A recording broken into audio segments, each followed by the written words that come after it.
Yes guys, welcome back to another video. Yep, I'm still here, I'm still doing videos.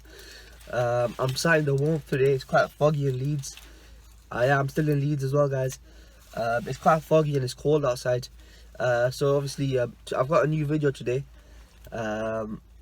This one, I wasn't too sure if I should do this, but I thought, you know what, I'll do it now, seeing as I'm bored and I'm free. So basically this video will be an what cars have I owned, my car history video. I've owned a few cars. I've owned a lot of cars actually.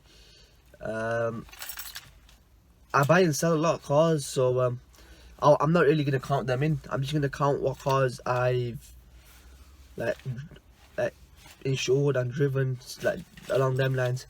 Yeah, so let's get straight into it guys. So I passed on the 28th of May 2018.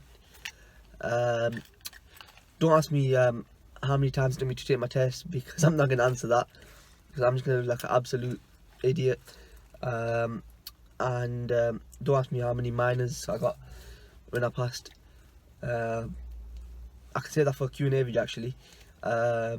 Yeah, so I waited 6 months after I passed. I thought, you know what, a lot of people rush into it. I thought, you know, I'll save up a bit, because I weren't even working. I was literally just living off my £100 bursary that we used to get from Blackburn College.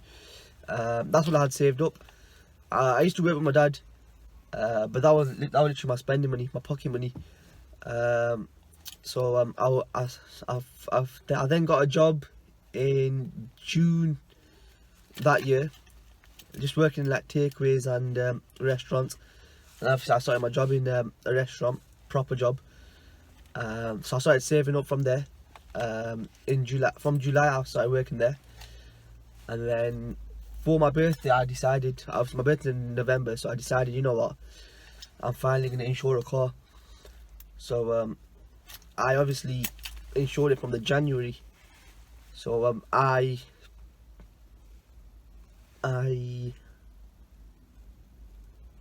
accepted the quote. That's what I'm going to say. I forgot the word. I accepted the quote in December, because my birthday's on 30th November, so December the 2nd I think.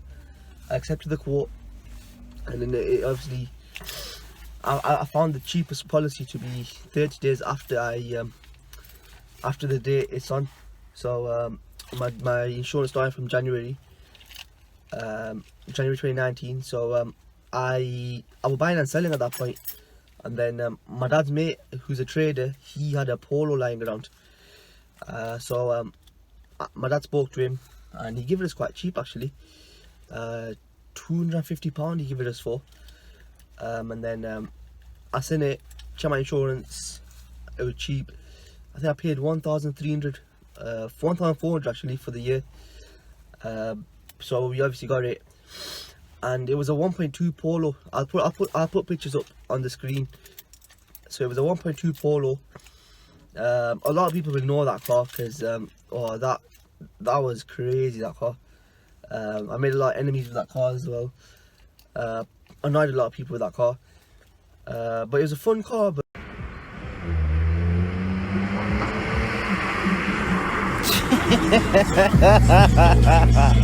it had a lot of problems. The 1.2s, they're not good engines, so I had to change the full engine, get an engine rebuild. Luckily they're cheap to do, and my dad's a mechanic, so I was helping him with it. We messed about with it and we got it to work. Shout out to Mubarak, my dad's mechanic, for helping me with that one. I respect him a lot for that. I don't tell him that, but yeah, so that had a lot of engine problems. The engine kept going, and then I think I had it for about 4 months. The engine, it went once, I replaced it. Other than that, the car it was beautiful. I think the door had some rust in it, which I was gonna get repaired. Funny story actually, I actually went to a scrapyard to get a door. I was literally in front of him. He was taking the door down. He had cars stacked on top of each other. So the Polo was on top. I had a silver Polo, so it was on top, like the one that he was breaking. I travelled over to Manchester for this as well. So he's obviously climbed up to take the door down, and as he's going to take the door apart, his apprentice dropped his side, and the full door just fell and just broke. And literally no one else had the door, only he had it, and they were damaged. So he goes, "Oh, I'll give you for $5." I'm like, "Nah, sorry, I don't want it. I thought I'll just take mine. Mine's better condition." And then it was funny though. The guy laughed it off. He gave me some petrol money back, which weren't too bad, because it's about 45 minutes from where I live. I think he gave me like a $5 back. So so the car was on its way out, and then I think it was 26th of April. I was driving it, and I stopped at a giveaway, waiting, and obviously I've looked right, looked left, and as I've looked right again, a transit van just spun out and drove straight into my my driver's side. Luckily, the woman that was driving it, she missed my door. She hit the arch. The arch was just fully dented. Wheel was like flat like this.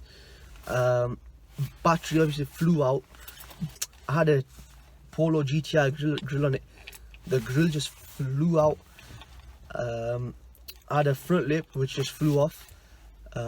My petrol cap flew off. I don't know how. But yeah, the car got written off on the spot. Police turned around and went, "Oh, you have to do speed awareness." I said, I went speeding. I said I was parked up. And then she spoke to her sergeant. The sergeant let us off. Yeah, so that wasn't my fault. That was the woman's fault. It was a 19-year-old girl that driving a transit van. I don't know how she was insured, but she went actually. She went. I remember the policewoman telling me that. Obviously, I don't get along with police, but that she was sound. She was sound. She's obviously turned around and she went, "The girl's not insured, so she's at fault." She was from Nottingham, I think, and Nottingham's it's not near Blackburn. It's quite far. So it wasn't her insurance. It was someone else's insurance, and she was just driving it. So insurance obviously sorted me out, but obviously even if it's not my fault, my insurance still goes up, especially being a young driver. And then I was not driving for 2 days, and you know what, that made me realise a few things actually. That people are just there, they'll use you for your stuff, and that's it. Because them 2 days, no one helped me. Only a few people helped me. But then 2 days later, obviously I was buying and selling cars at that point as well. So I had a Toyota Yaris 07 plate. That was nice. I didn't like it at first, but I got used to it, and that's possibly one of my favourite cars. I drove past it the other day when I was in Blackburn. It's at the scrapyard, and I said, "No. My old Yaris getting scrapped for parts." One of the best cars I've driven.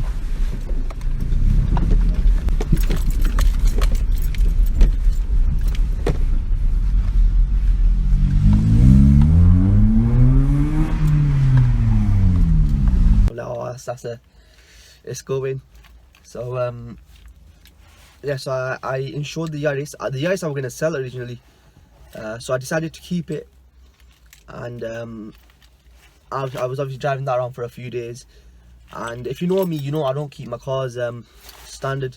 I'll have to change a few things, like add a few stickers or wheels or something. So I had the Cupra R lip from my Polo. Yeah, the Polo lip was a Cupra R lip. So they all fit. So I somehow got it to fit on my Yaris. Everyone was like, "Nah, it's not gonna fit. It's not gonna fit." But where there's a will, there's a way. So obviously I got it to fit. That looked quite smart. That if I find a picture, I'll put it up. And then what happened after that? I drove that everywhere. I drove that to Leeds a few times. That was good on motorway. It was a 1 litre. It was quite small. Only thing I changed on that was wheels and the lip. That were it. That was completely stock. That I think it was faster than my Polo. My Polo was only 50 brake horsepower. The Yaris was 80 brake horsepower. And then the Yaris obviously broke down in Leeds. The exhaust, it never broke down. The exhaust fell off. So it sounded like a proper like race car.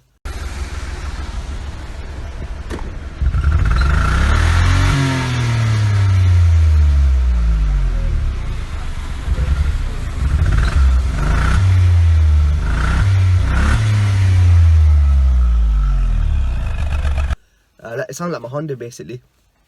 I loved it, but all my neighbours were complaining because I was like student accommodation. They hated it, and then I drove that till October. So from April till October, I drove the Yaris. So from January till April, I drove the Polo. From April till October, I drove the Yaris, and then I was starting to get bored of the Yaris. So I was like, what do I get now? And then one of my dad's mates, he buys and sells cars. He had a Seat Ibiza just sat there, and I was looking at it, I was like, that's nice, that I wouldn't mind driving that. And then he said, just check insurance, and I goes, I'm selling it. So I was sat there, I was checking insurance. Oh yeah, by the way, for changing over to the Yaris, my insurance dropped by £200 because it's a small engine and it's a cheaper car. And then obviously, so the CIBs, so I was just sat there, I was checking it, and what I was doing, I was just changing my insurance over. So you either pay a bit, I think you get charged like 20 quid to change stuff over, and then obviously the fee that it costs to change the car over. So bearing in mind, I was paying 1,200 at that point, and I got quoted for a change £200 extra. So I thought, you know what, I'll do it. It's a newer car, 2010 plate CIBs. Looks very sporty. So I spoke to insurance, and insurance said, yeah, you can insure it. So I accepted it, and then I spoke to my dad's mate. I said, look, what kind of deal do you want to do? He said, I said, what's your price? So he said, I think he said like £2,000. So me and him sorted a good deal out. I think it was a swap with my Yaris with some money on top. And then he obviously sold the Yaris off, and the guy who he sold it to has now scrapped it. So I was driving in the Seat for a bit. The Seat looked nice. It was a sport coupe model, so it looked sporty anyways. You don't have to do nothing to it. It was nice red colour. But he was saying to me, he said that the windscreen smashed. Not smashed, like a little, there was like a little smash in it. So I got the windscreen changed. I can't remember who did it for me. He did it quite cheap. I think he charged me like 60 quid. And I changed the headlights. The headlights needed changing because one was smashed. So I just put 2 FR lights in. They were tinted. They looked awesome. And then that was my car. I was driving to Leeds, to Blackburn, to work. I was at uni at that point, so yeah. So I was coming Leeds at that time. That car never skipped a beat. Never skipped a beat until I put Pops and Bangs on it.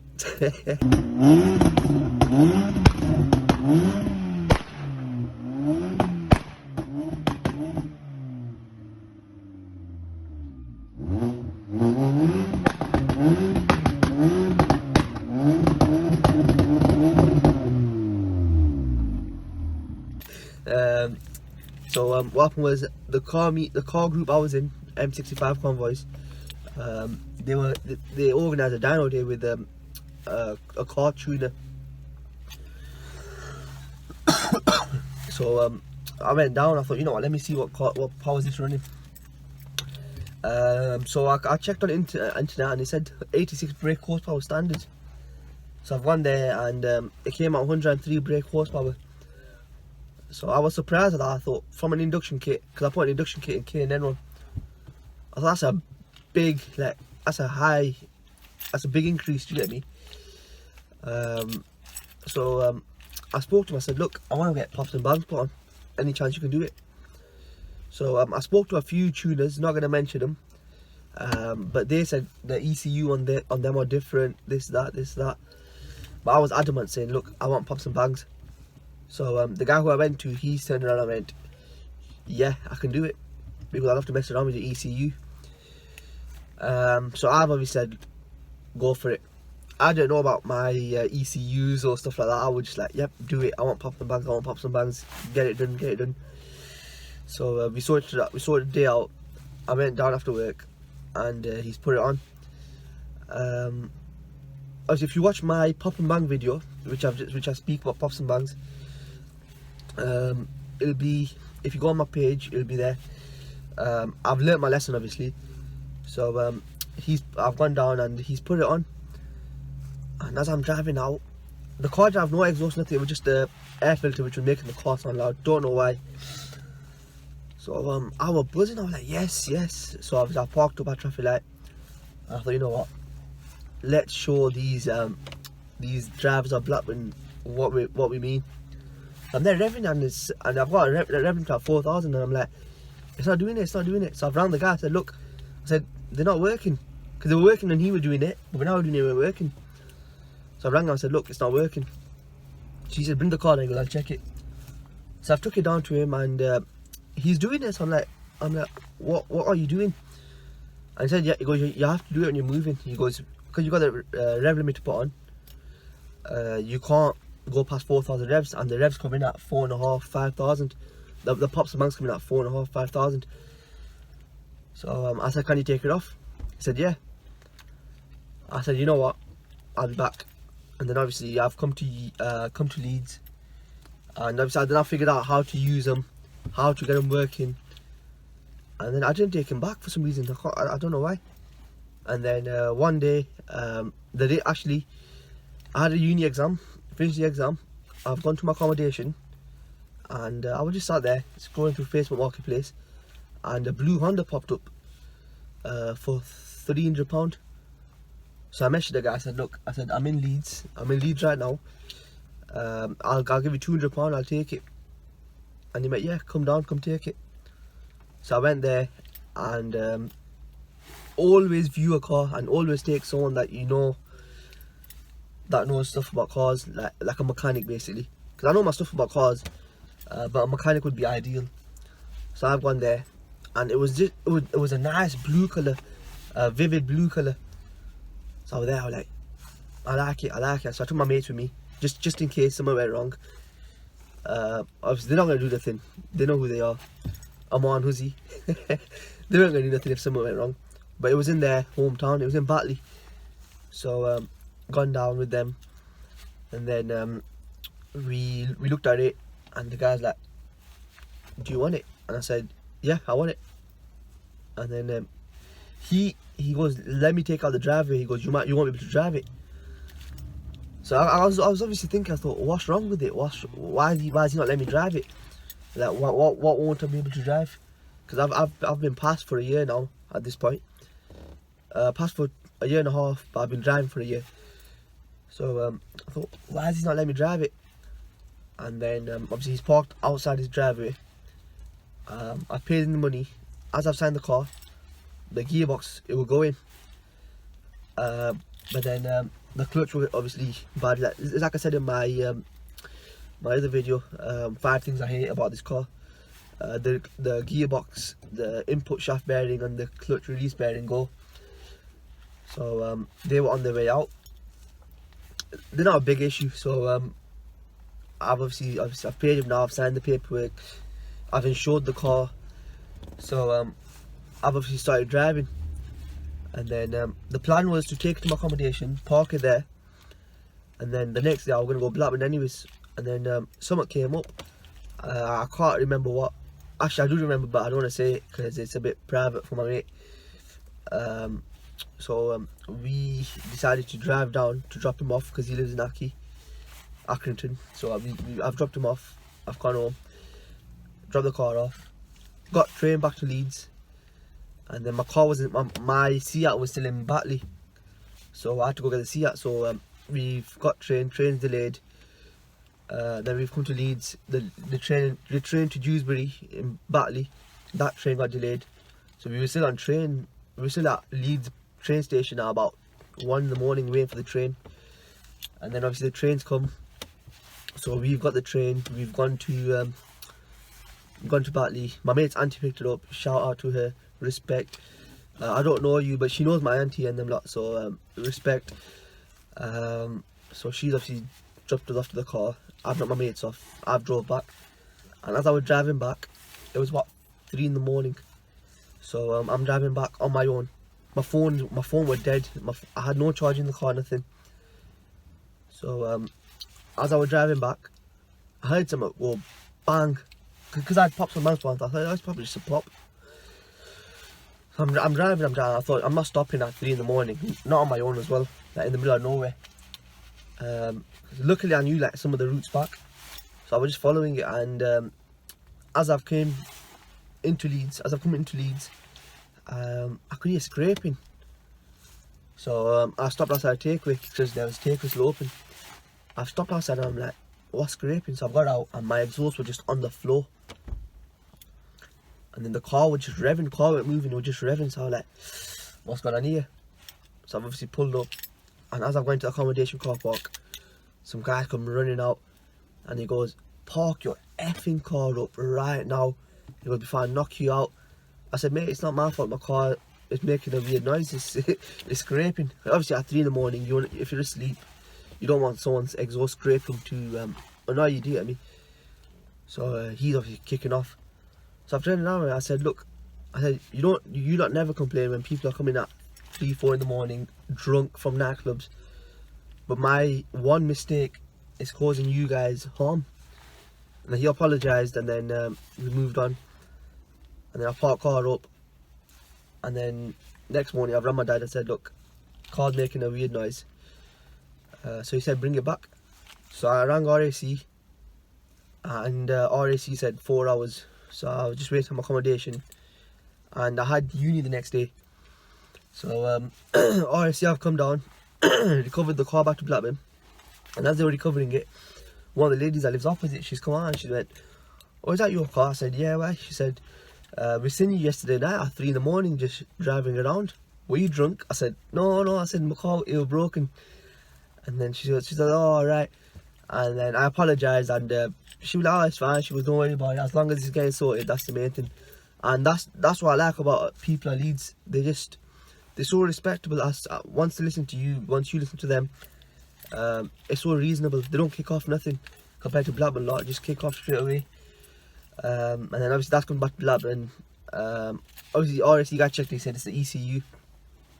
So my ECU messed up.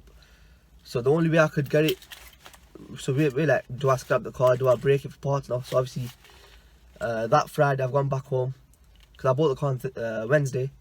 No, I bought the car Tuesday, stayed Wednesday, Thursday, car stayed Wednesday, Thursday. Thursday RSC took the car back, Friday I went home. So I've gone home and my dad's like, what are you going to do? So I thought, you know, I'll just break the car, I'll sell it, I'll scrap. And then I thought, you know what? So my dad said to me, he said, just ring that guy, ask him if he can reverse it and take the pops and bangs out. So I spoke to him, and the guy said, he said, I can take it out, but he goes, your thingy might just be blocked. Your catalytic converter might be blocked. So we took the cat out, and it was blocked, so we emptied it, and then we put it back on, and car started running fine. It was just blocked. And then the RAC guy messaged me a few days later saying, is it sorted? I said, yeah, the cat was just blocked.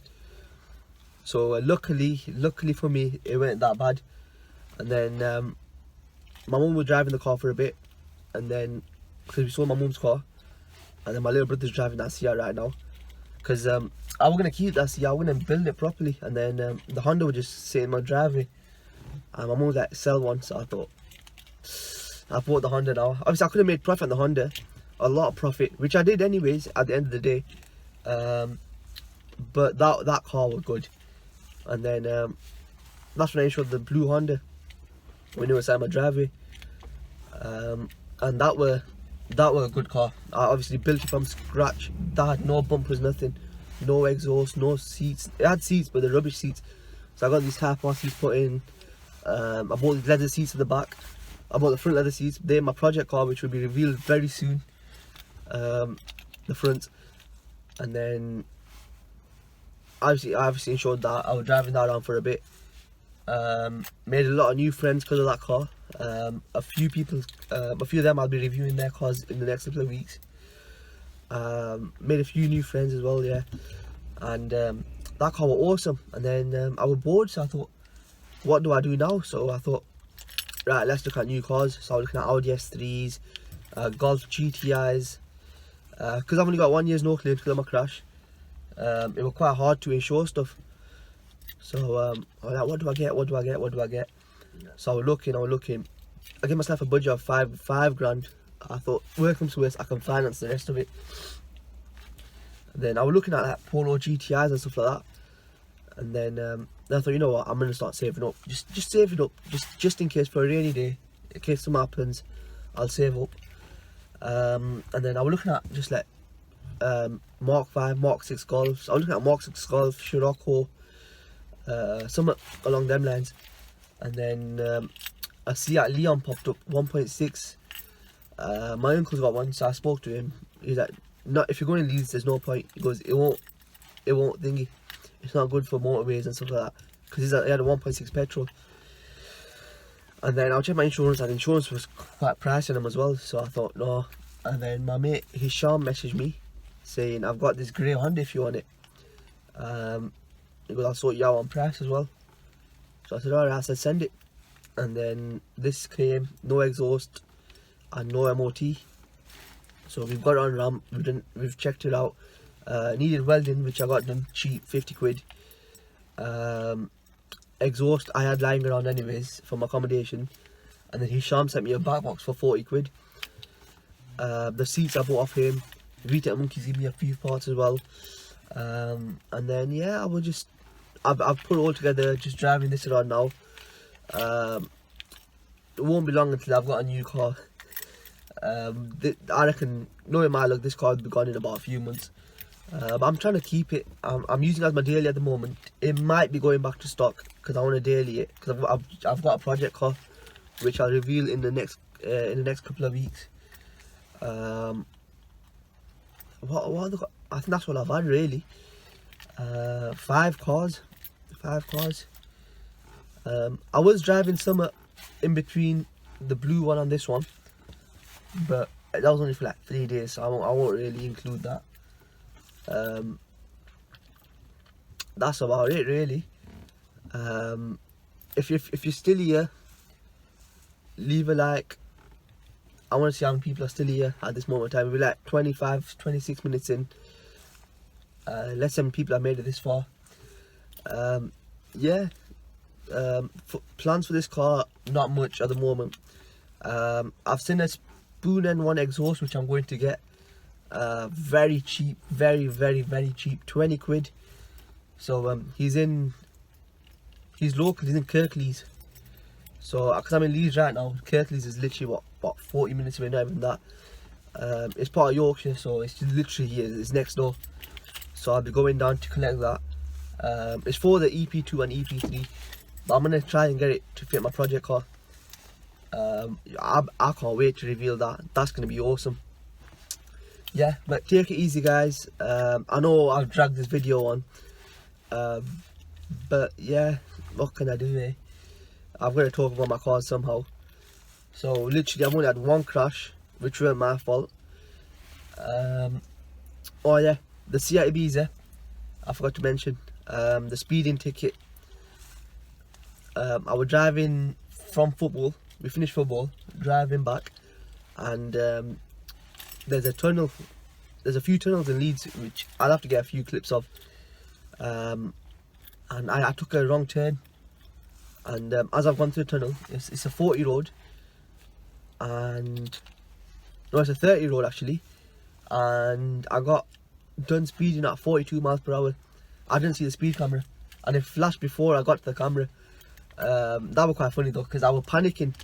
Well, we just have to let you know the police have been called, and they will be here shortly. Okay. Yeah, you are. Yeah, because you've broken the law. What you've done is illegal. Yeah. Now I'm panicking. Yeah, Don't panic. No, I am, because I'm going to lose my job. I was scared. I was like, oh, my mum's gonna kill me, my dad's gonna kill me. Because the letter obviously goes to my home address. And then I was scared. I was like, no, my mum and dad gonna kill me. And then I've literally rang them straight away. I said, Mum, Dad, I've just been flashed speeding. And like, what speed are you doing? I said, oh, 42 in a 30. Which weren't too bad. It's not too bad. I think it was a 40 road. So and then my mum and dad, they were reasonable about it. Because it happens to everyone. But it's just, the best thing to do is just to be honest. No point lying or just, like, hiding it, because it'll just make things worse. My mum and dad, they were reasonable about it. We spoke about it, and literally all I had to do was a speed awareness course. Sometimes if you obviously lie, it makes it worse for yourself. because you might actually, I don't know, you might just make it worse for yourself. Like my mum and dad, they were okay with it. They weren't okay with it, but obviously now I can't speed for 3 years basically, because I'm sure it's 3 or 5 years. But obviously I'm not speeding at the moment. I'm taking it easy. I'm trying to save money, trying to save fuel. But yeah, and the funny thing was, my mate, he's a copper. He's not a proper copper. He's trained to be a copper. So I rang him. I said, listen. I said, listen. What's gonna happen? What's gonna happen? I said, I even described the speaker. I said, look, it was facing towards my car. It's flashed at my car before I got to the car. Was it me or was it the other side? And he's like, don't panic. He goes, it shouldn't be too bad. He goes, if you weren't speeding, it's not your fault. And I said to him straight up, I said, look, I was speeding. I said, look, I'm gonna have to suffer the consequences. Obviously, as they say, you do the crime, you do the time. And it was quite funny because he was just laughing at me. He goes, I knew you'd do it. He goes, but it's like everyone says to me, have you got any points in your license? Because they know I speed. I've done speeding before, but I've got no license, no points on my license. I have got a license. I've not got it on me. It's in the bedroom. But yeah, someone's walking past. But yeah, take it easy, guys. It was good talking to you guys. If you made it this far, leave a like. I want to see how many of you made it. I've made it this far. Actually, leave a comment saying I've made it till the end. And yeah, take it easy, guys. I'll see you in the next one.